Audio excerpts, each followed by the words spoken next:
दुलाराय बर' फरायसा आफादनिफ्राय दिनै नैथि खेबनि थाखाय जोङो बेयाव खिलखाखु जि बरबारि ओनसोलाव होखारजानाय बा एभिक्सन खालामजानाय गामिनि रायजो राजाफोरजों जों सावरायफैदों आरो बे बाराव जों मोनसे पजिटिभ रिजाल्ट लानानै फैदों। थांनाय 13 मे तारिखआव कुनु सिगांग्रो बेबायदि नटिस होआब्लासिनो बा रायजो राजानो जेबो फोरमायाब्लासिनो गिदिरथार पुलिसनि मोनसे फोर्स लानानै गुवाहाटी मेट्र' एडमिनिस्ट्रेशना बे ओनसोलाव रायजो जानाय थागिबि बर' मिसिं आरो गुबुन गुबुन सुबुंफोर बे सुबुंफोरनि गं 91 जे परियालनि न' बे न'खौ अन्याय भाबै अमानबीय भाबै कुनु अन्नाय खानाय गैयाबासिनो सिमफायनानै होदोंमोन, जेराव जोंनि बर' बिमा जोंनि बाजै आब' बिथांमोना आखाइ खबजबनानै बिथांमोनखौ आर'ज खालामदोंमोन, माने हांख्रायदोंमोन जे अन्तत' न'खौ सिमफायनाङा, जोंनो सम हो, जोंहा बेयाव धन सम्पति बायदिसिना मुवा बेसादफोर दङ, बेखौ जोङो बासायनो थाखाय बा दोननो थाखाय जोंनो सम हो। नाथाय बे बाथ्राफोरखौबो बिथांमोना खोनासङाखैमोन। दा बे जि जाथाय बे जाथायखौ लानानै दुलाराय बर' फरायसा आफादा गोथौ रावजों जों सोंखारिदों आरो गोथौयै जोङो सरकारखौ माने सोंखारिनायजों लोगोसे बेबायदि अन्याय आरो इनाय जाथायखौ जाहाथे आरो माने खालामफिना बिनि थाखायबो जोङो सरकारनिखौ जोङो दाबि दैखांदों आरो सोंखारिदों। दा गुबै बाथ्राया जाहैबाय जे थांनाय 13 मेआव जि जाथाय जाबाय बे जाथायनि उनाव बे जायगानि रायजो राजाया न' बां गैयाबासिनो 11 दिन दिनैसिम बिथांमोना बेयाव माने संसार जानांदों, थानांदों। 13 तारिखनि उनाव 16 तारिखआव दुलाराय बर' फरायसा आफादनिफ्राय आं गावनो मोनसे टिम लानानै रायजो राजाजों रायलायफैदों, खौरां लाफैदों आरो गासै तथ्य पातिफोरखौ जों लाजोबदों आरो बेयाव जि रायजोफोर दङ 15-20 बोसोर बेयाव रायजो जादों, बिथांमोननियाव भटार कार्ड दङ, इलेक्ट्रिसिटि कानेक्सन दङ, बिथांमोना दिनै भट होदों मेट्र' जि मोनसे वार्डनि जि इलेक्सन बेयाव। दा बे तथ्यफोरखौ जों मोनबाय। बेनि उनाव 20 तारिखआव दुलाराय बर' फरायसा आफादनि बानजायनायाव ट्राइबेल संघ आरो TMPK मिसिंनि आफाद जों जथायै धरना हाबाफारि जों लादों ससलाव।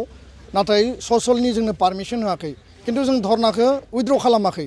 बे जायगायावनो जों धरनाखौ लादों आरो बे धरनानि मोनथाम मेम'रेन्डामनि दाबि दङमोन। बे दाबिया जाबाय इमिडियेट बेयाव जिखिनि एभिक्सन जादों बेखौ स्टप खालामनांगौ, बन्द खालामनांगौ। 2 नम्बरा जाबाय जे मानसिफोरनो हा होफिननांगौ आरो 3 नम्बरा जाबाय बे जि न' बां सिमफाय जाबाय क्षतिपुरन बेखौ माने बानायफिननायनि थाखाय होनांगौ। आरो बे धरनानि उनाव गिबि मन्त्रि डक्टर हिमन्त बिश्व शर्माजों जोङो जगाजग खालामदों आरो आसामनि गुबुन गुबुन मन्त्रिफोरजोंबो जगाजग खालामदों आरो 21 तारिखआव बिथांनो जों लेटार लिरदों। 22 तारिखआव फुङाव 9टा बाजियाव बिथाङा 15 मिनिट सम टेलिफनाव आंजों बिथाङा रायलायहरदों आरो बिथांनो जिहेतु जोङो मेटारखौ गोथौयै जोङो एड्रेस खालामनाय जादों। बिथाङा बुंदों जे गुवाहाटीयाव बानपानि जायोब्ला, गुवाहाटी महानगरा लोमसावोब्ला सरकारखौ मानसिफोरा रायो, सोंखारियो आरो सरकारा दाबो गुवाहाटी महानगरखौ बानमुक्त खालामनो हायाखै। बेनिखायनो सरकारा नैबे ससलनि खिलखाखु जि बिलोनि सेरजों दै थांदों बेखौ एसे फेदेरनानै बिनि मोनसे प्रजेक्ट लानाय जादों। दा बे बाथ्राखौ बिथाङा फोरमायदों। बेनि सायाव जोंहा बुंनो गोनां गैया आरो बेखौ जोङो गुवाहाटी महानगरखौ बानमुक्त खालामनायाव जोंहा माने वेलकाम खालामो। किन्तु बिनि मिनिङा बे नङा जे बानमुक्त खालामनो थांनायाव बिनि थागिबि बर' मिसिं आरो बिनि गुबुन गुबुन हारिनि थागिबिफोरखौ होखारनांगौ, न' सिमफायनांगौ। बेयाव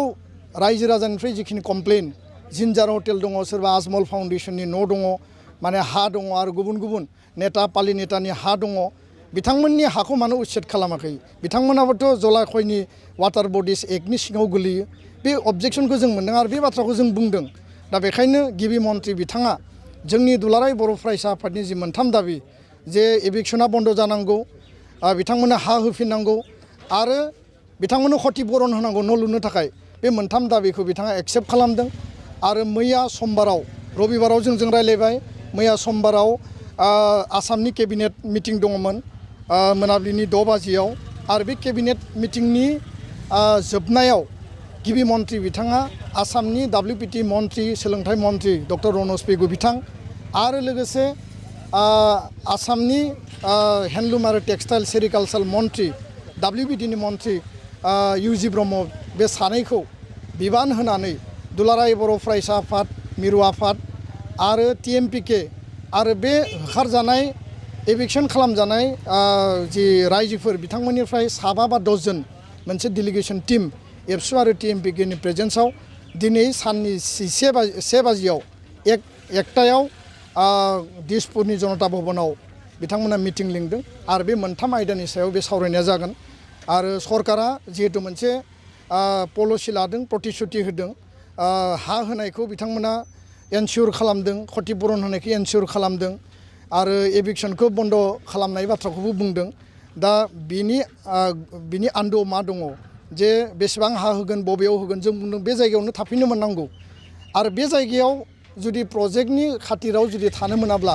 गुवाहाटीनि बबेबा नङा बबेबा मोनसे मेट्र'नि सिङावनो जोंनो जायगा नांगौ जेराव जोङो हा पाट्टाबो मोननांगोन जेराव जोङो मालाबाबो आरो होखारजाफिननो गोनां जाया दा बेखायनो दिनै जों सावरायगोन मन्त्रि बिथां केबिनेट मन्त्रि सानैया बे बाथ्रानि सायाव गुवारै आरो गोथौयै बाथ्राखौ बुंगोन बे बाथ्राखौ जों फोरमायबाय रायजो राजाजों जों रायलायबाय आरो जों बेयाव मोनसे कमिटि दादों committee for rehabilitation of evicted families of बरबारि ओनसोलनि होखारजानाय रायजो राजाफोरनि पुनर्संस्थापन माने रिहेबिलिटेसननि थाखाय मोनसे आफाद आरो दिनै जों सावरायगोन आङो बे बाथ्राखौबो स्पष्टयै बुंगोन जे बे गासै जि जाथाय दिनै 11 दिनाव आगान होबाय गोबां मिडिया गोबां पर्टेलफ्रा फैनानै बेखौ कभारेज खालामदों सरकारनिसिम बेखौ माने दैथायहरदों आरो सरकारखौ नारसिननायाव बिथांमोनाबो मदद होदों दा बिथांमोननि जि रल बे रलनि थाखाय आं बयखौबो वेलकाम खालामो आरो बे बाथ्राखौबो लानानै माखासे बितर्क खालामदों जे माने दुलाराय बर' फरायसा आफादा माने नलपारायाव एभिक्सन खालामजानाय बे एभिक्सन खालामजानायनि सायाव माने एबसुनि आफादगिरिया रायजो राजानि भुल दङ होननानै माने बुंदों होननानै बे बाथ्राखौ माने मैया सोरबा सासे मानसिया बेयाव बुंफैदों दा बेयो मिसआन्डारस्टेन्डिं खोथाया जाबाय स्पष्ट जों बुंदों जे आसामाव थानाय जनजाति बा थागिबिफोरा कुनु कारनाव होखारजानो मोननाङा ट्राइबेल बेल्ट एन्ड ब्लकनि हायाव जायफोरा अबैध भाबै दखल खालामदों बिथांमोनखौ होखारनांगौ सरकारखौ Cctoa एबसुआ दाबि होदों किन्तु सरकारा होखाराखै दिनै नलपारायाव जाबाय लामदिङाव जाबाय आरो नैबे थार्ड टाइम जों बुंनो जे कुनु कारनाव आसामनि थागिबि ट्राइबेलफोरखौ होखारनो मोना आरो होखारनाङा बेनो लास्ट जाथों बिनि उनाव जोङो कुनु कारनाव बेबायदि सह्य खालामनाय नङा बे बाथ्राखौ जों सरकारखौ रायदों सोंखारिदों जेसेबां बाथ्रा बुंनांगौ बुंदों किन्तु बिनि सलुसननि जों लामाबो दिहुननांगोन दा बेखाय नलपारायाव जि जाथाय जाबाय नलपारा हाजोआ जाबाय माने फरेस्ट लेन्ड आरो बे फरेस्ट लेन्डआव बर' ट्राइबेल आरो गुबुन गुबुन माहारिया बेयाव जायगा आवग्रिनानै दङ फरेस्ट राइट एक्टनि गेजेरजों हा पट्टा बा हानि माने माबा मोननांगौ दा बेयाव मोनसे NGOआ ससलनि माने नलपारानि हाखौ दान होनानै गालांदोंमोन जेराव बर' मानसिफोरा बा ट्राइबेल मानसिफोरा रायजो जादों किन्तु बिनि गोजौआवबो दावखोनानै माखासे मानसिफोरा साल बागानावबो हाबैदों आरो बे साल बागानाव हाबैनाया जोंनि थाखायबो बियो गनायथाव नङा दा बाथ्राखौ ओरै बुजिनायासो साबसिन जे 20 बोसोर सिगां 2005आव फरेस्ट माने राइट एक्ट आइन पास जादों बे मथे 2005-06नि सिगां जायफोरा फरेस्ट ओनसोलाव जायगा आवग्रिनानै दङ बा रायजो जादों बिथांमोननो हानि अधिकार होनांगौ सनितपुर बिश्वनाथनि बर' रायजो राजाफ्रा 2005नि सिगां रायजो जादों बे हानि पट्टा मोननांगौ नलपारायाव जायफोरा दिनै रायजो जादों बिथांमोना जुदि 2005नि सिगाङाव रायजो जादोंब्ला बिथांमोना हानि पट्टा मोननांगौ 20 बोसोरनि सिगां फैनाय आरो मैया फैनानै दाखालि फैनानै जुदि हाग्रा सिमफायनानै थायोब्ला बे मोननै बे सानै मानसिया एखे जानो हाया 20 बोसोरनि थाखाय जों जास्टिस बिगोन मैया दाखालि फैनायनि थाखाय जों एखे जास्टिस बिनो हाया दा बेखायनो सोरबा गोदानै जुदि बेयाव माने साल बागान सिङाव हाबनानै जुदि माने हा लादोंब्ला बेखौथ' जोङो मोजां खामानि जादों होनना बुंनो हाया दिनै उल्टा पानियाव क'क्राझाराव नाय दिनै लुंसुङाव नाय बा गुबुन गुबुन बिटिआरनि बा गुबुन गुबुन आसामनि हाग्रा ओनसोलाव माने 2005नि सिगां जायफोरा हाग्रा ओनसोलाव रायजो जादों बे ट्राइबेलफोरनो हानि राइट होदों आरो राइट होनो थाखाय आसाम सरकार बिटिआर सरकार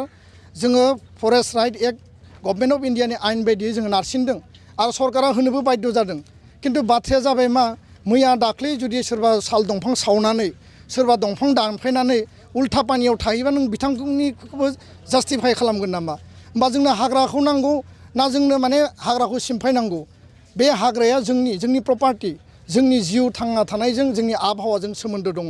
आरो बे हाग्राजोंनो बर' फिसाफोरा दिनै रायजो जाबोदों दा बेखायनो जास्टिफिकेशननि बेलायाव जों जुदि दिनैनि एनक्रोच जानाय आरो 20 बोसोर सिगां रायजो जानायखौ जों जुदि इकुवेल ट्रिट खालामोब्ला जोंनि ओनसोलाव मोनसेबो हाग्रा थांना थानाय नङा हाग्रा बासिनाय नङा आरो बिनि दायनिगिरिया जोंनो जागोन दा बे बाथ्राखौसो आं बुंदों बेखौ लानानै दिनै जायफोरा बितर्क सृष्टि खालामदों जायफोर इउटिउबारफ्रा दिनै गोबां माखासे बाथ्रा बितर्क सृष्टि खालामदों आं खावलायगोन सनितपुर बिश्वनाथाव थांनानै बिथांमोना जे 20 बोसोराव फान्डामेन्टेल राइट्सनिफ्राय बन्चित जाबाय एसेम्ब्लियाव पार्लियामेन्टआव भट होयो बिथांमोना ना दै मोनलोङो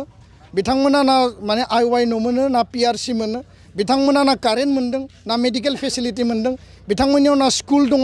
ना बिथांमोना आर्मि पुलिसाव खारनो थाखाय पिआरसि मोनो बिथांमोना भारत सरकारनि गासैबो डेभेलपमेन्ट आसाम सरकारनि गासैबो डेभेलपमेन्टनिफ्राय दिनै बन्चित जादों बिनि थाखाय मानो हाबा मावाखै आं बेखौसो खावलायगोन जे बै जोंनि माखासे जायफोर